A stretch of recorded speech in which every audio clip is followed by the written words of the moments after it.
Hello అందరికీ hi. ఇక్కడ టమాటా మెంతికూర కర్రీ ఎలా ప్రిపేర్ చేసుకుందాం చూసేద్దాం రండి. ఇక్కడ నేనైతే ఒక కట్ట మెంతికూర తీసుకుంటున్నా. మేమిద్దరికి ఏంటక్క ఇద్దరికి ఒక్క మెంతికూర కట్ట సరిపోతుందా అంటే సరిపోతుంది. సరే, ఇక్కడైతే 3 టమాటాలు, చిన్న సైజు టమాటాలు తీసుకున్నా, 2 ఉల్లిపాయలు తీసుకున్నా, 3 పచ్చిమిర్చిలు తీసుకున్నా. ఈ చిన్న సైజు టమాటాలు కాబట్టి 3 తీసుకున్నా. దీనికన్నా కొంచెం పెద్ద సైజు అయితే 2 తీసుకోండి. ఇక్కడైతే కట్ చేసి పెట్టుకుందాం. ఇక్కడైతే నేను ఈ విధంగా కట్ చేసి పెట్టుకున్నా. సరే, నేను ఇక్కడైతే రైస్ కుక్కర్లో కర్రీ ప్రిపేర్ చేస్తున్నా. ఇక్కడ చూడవచ్చు. ఇప్పుడు ఈ రైస్ కుక్కర్లో నేను కర్రీ చేస్తున్నాను కాబట్టి ఇప్పుడు 2 స్పూన్ల ఆయిల్ పోసుకుందాం. 2 స్పూన్ల ఆయిల్ పోసుకున్నాక ఈ నూనె అనేది బాగా మరగాల. బాగా మరిగితే తర్వాత మరిగిన తర్వాత 3 పచ్చిమిర్చిలు కోసి పెట్టుకున్నాం కదా, ఆ పచ్చిమిర్చి మనం ఉల్లిగడ్డలు ఉల్లిపాయలు వేసుకుందాం. ఉల్లిపాయలు వేసుకున్నాక తర్వాత కొంచెం సాల్ట్ వేసుకుంటున్నా. రుచికి సరిపడినంత సాల్ట్ వేసుకుందాం.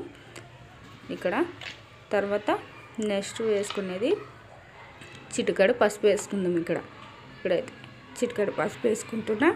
వాయిస్ అనేది మీకు గర్రగర్ర వినిపిస్తే అడ్జస్ట్ చేసుకోండి ఫ్రెండ్స్. నెక్స్ట్ వీడియోలో క్లారిటీ అయితే పెడతాను మీకు. ఇక్కడ బాగా కలుపుకుందాం. ఇక్కడ పసుపు నేను ఉప్పు వేసుకుందాం కదా, బాగా కలుపుకున్నాక ఇక్కడ మూత పెట్టుకుందాం. ఒక 5 నిమిషాలు మూత పెట్టుకుందాం. ఈ గ్యాప్లో మీరు అలానే వదిలేయకండి ఫ్రెండ్స్. ఒక గ్యాప్లో కొంచెం గ్యాప్లో మనం తీసి ఒకసారి కలుపుకోవాలి మధ్యలో.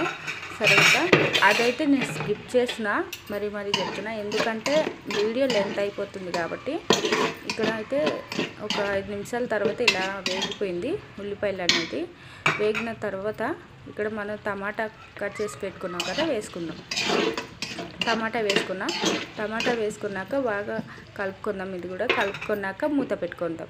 Same process. మధ్యలో అయితే ఒకసారి మీరు కలుపుకోండి, తర్వాత మూత పెట్టేసుకోండి. ఒక 10 నిమిషాల తర్వాత టమాటా అనేది వేగిపోయింది. ఇక్కడ చూడవచ్చు. మెంతికూర శుభ్రంగా కడిగి మనం పెట్టుకున్నాం రెడీగా. అది ఇక్కడ కలిపాక టమాటా అయితే వేగిపోయింది. మెంతికూర వేసుకుందాం. ఇక్కడ మెంతికూర అయితే నేను వేసుకున్నా. ఇలా మెంతికూర వేసుకున్నాక కాసేపు ఇలా కలుపుకున్నాక సేమ్ ప్రాసెస్ అనేది మూత పెట్టుకుందాం.